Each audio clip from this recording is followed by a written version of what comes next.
आगाऊ मेंटेनन्स घेणं हे बेकायदा कृत्य आहे आणि वसुली थांबवण्याचे निर्देश बिल्डरांना द्या। ग्राहक पंचायतीची महारेराकडे ही मागणी आहे। घर खरेदीदारांच्या आर्थिक शोषणाला त्यामुळे आळा बसणार का?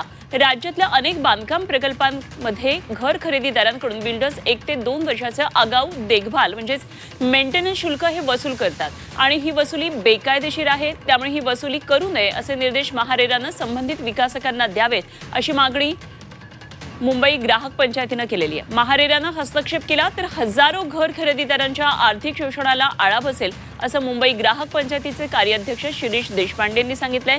घराचा ताबा देताना अनेक बिल्डर्स मोठ्या प्रमाणावर आगाऊ देखभाल शुल्काची मागणी करतात। मोठ्या टाउनशिप किंवा प्रकल्पांमध्ये ही रक्कम कोटींच्या घरामध्ये जाते आणि ही बिल्डर्स स्वतःच्या व्यवसायासाठी व्याजमुक्त स्वरूपात वापरतात असं ग्राहक पंचायतीचं म्हणणं आहे।